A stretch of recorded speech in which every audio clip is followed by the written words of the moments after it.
Welcome everyone to the Goddess Temple. My name is Chris. Um, yeah, what I have coming through right now is you're exactly where you need to be.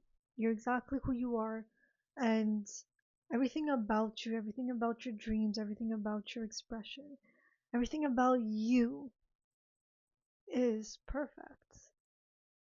Everything about the way that you see this world and the stories that captivate you, the dreams that you have to the way you dress yourself, the way you adorn yourself, all of it is perfect.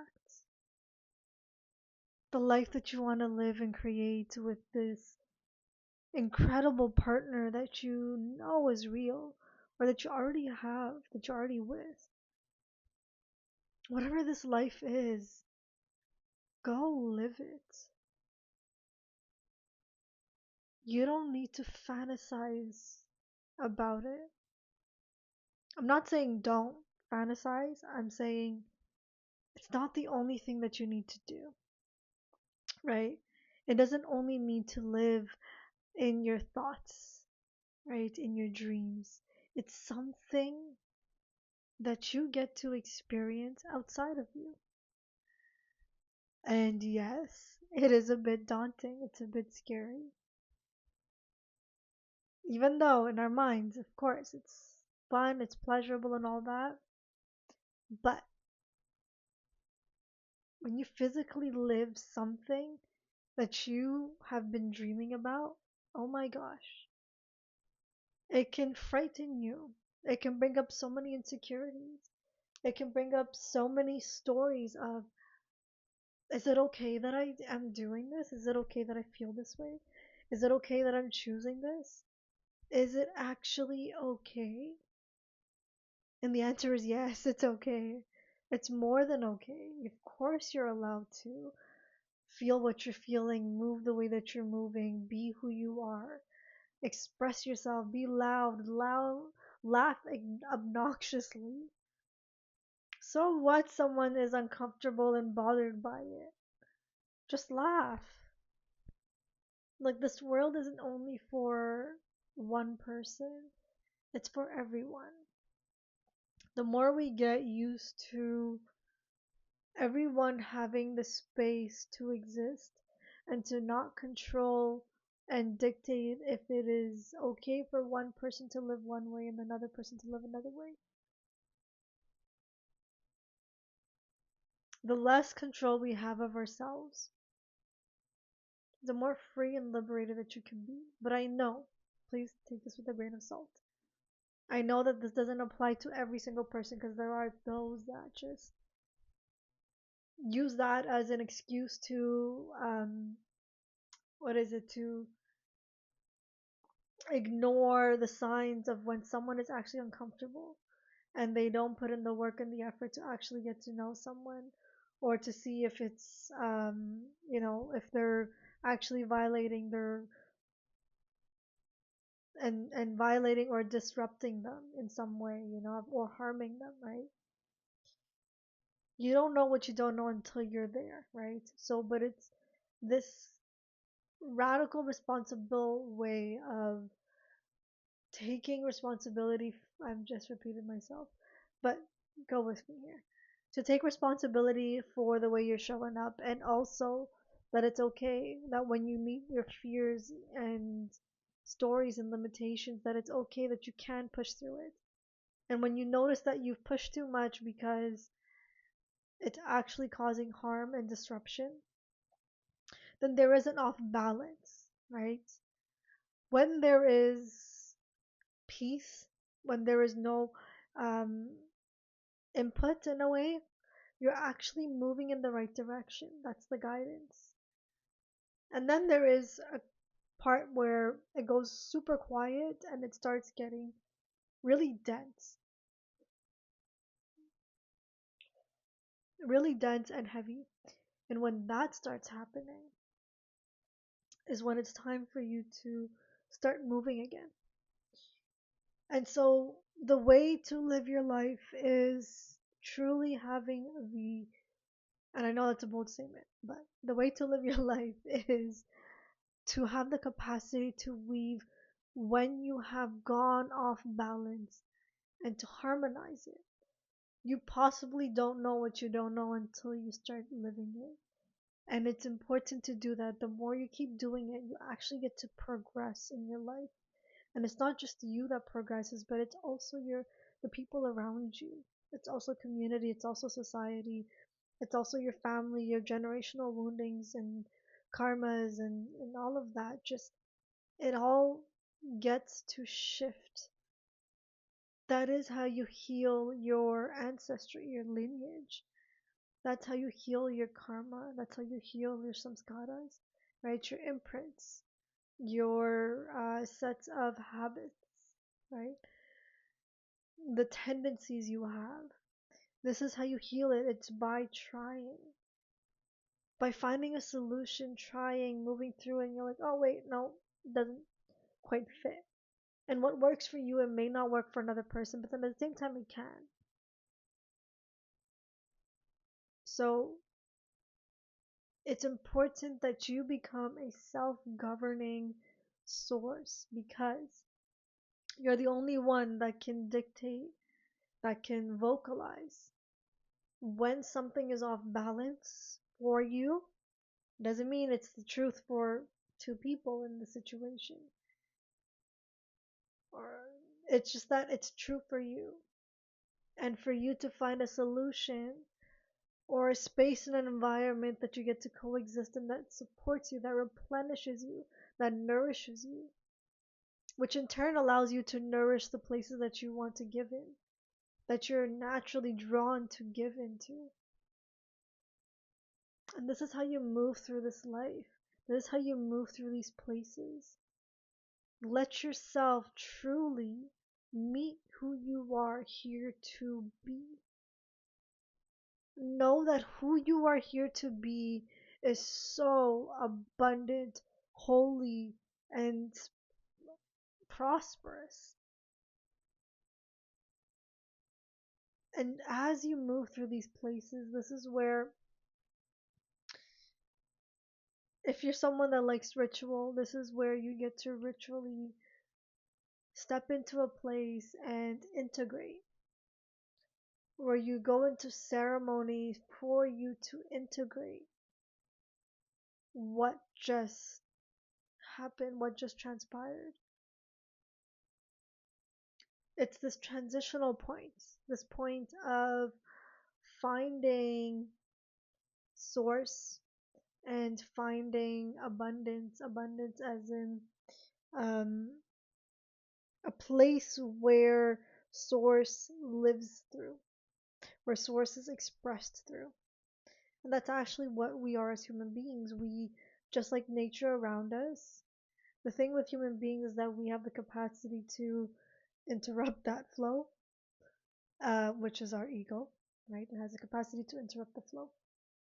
And so it's important for you to see where you are and where you have been interrupting yourself, where you've been neglecting and rejecting your place of abundance.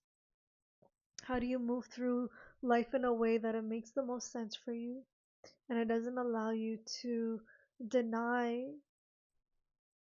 what you're stepping into and who you're becoming in the whole process? Who you're becoming, it's not good or bad. It just means that you become an independent source, an independent source of power. Now, when that happens,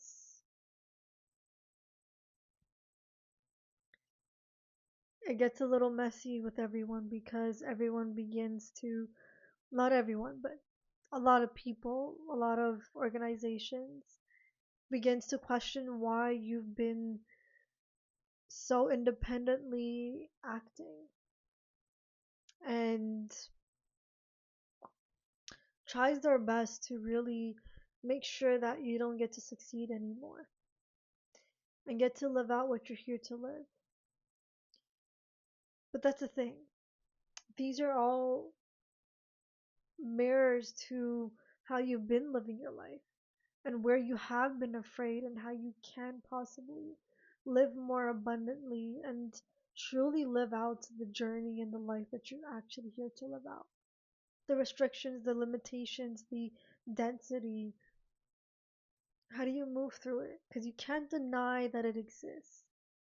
You can't deny that there is that shadow, that demon, that dragon, that monster. You can't deny it. It's there. And it's building the practice to know that that isn't the only truth, that there is another truth available. You can't deny that there is fears, limitations, shame, guilt. You can't deny that. And there is the upside of that. There is the light to that too. It's when you get to understand how to humble yourself or be humbled as much as it's abundant for you to move through life, to say that this is where you're going, to know that you don't need to be displaced. I'm hoping that I am walking like I'm hoping that what I'm saying is actually making sense and it's following through. My mind is a little bit not necessarily focused, but just letting this channel come through as much as possible. So yes, yeah, so allowing yourself to really lean into what it is that you're here to do, who you're here to be, and that the shames and the guilt that you have, the fears, the limitations, all of these stories, the jealousies even, they're emotions, like even the anger too. Like it's all emotions that are here to exist, to be alive, to live. You can't take it away because then that means you're not human, right? It's one of the core aspects of being human. And these are not things to ignore and dismiss because it's not something of light, but you learn to work through it, to learn to work with it. Not everyone has the capacity to. Not everyone learned that as a kid. Not everyone had the great example to teach them how to navigate through it. I know I sure didn't. And I'm learning this in my adult life, well into my adult life. And the more I keep moving through this, the more I keep moving through these limitations, these fears, and these shame and guilt, it becomes a little easier to live more abundantly. It becomes a little easier to experience the joys, the pleasures, the excitements, love, to live a world and a life of fantasy. It becomes just a little bit easier. It's not so scary to live a world of fantasy, to have your dreams come true. And the dreams come true are actually something that I get to have tangibly, that you tangibly get to live. It's not a distant thing that it's outside of you and it's gonna come to you one day. No, you get to actively live it. And it's who you become so you can embody it, so you can hold it, so you can live in that abundance, that wealth. You're actually living it. You already have the opportunities, you have everything that you need, all the resources, it's all here. Live it, experience it, have the courage to build the capacity to have it. Know that who you are here to be is fully for yourself. And with that overflow, with being so alive, You will naturally give. It's pointless for you to take from someone or to hold someone back from living out their dream because you think that they're gonna forget you and abandon you. That's BS. To a certain extent, yes, it does happen. But there is always gonna be someone here to fill that space, to hold you, to cherish you. The more that you think that you're gonna be abandoned, guess what? You will be. To take the joys and the pleasures that you have, to let the pain and the sorrows cleanse you, to show you where you've been so afraid, where you have been limiting yourself. Let these stories finally leave you and bring in and live new and different stories. Live the fantasies that you have. Live it, experience it. There's something there for you. And you get to discover a whole new aspect of who you are. And that's actually quite beautiful. It's a lot of fun. I'm going to be leaving the message there. I hope that there was a lot here for you guys to just know that you're living the life that you're meant to live, that you get to live life in such abundance and wholeness, and there's just so much available for you. I wish you guys all the best, and I will speak to you soon.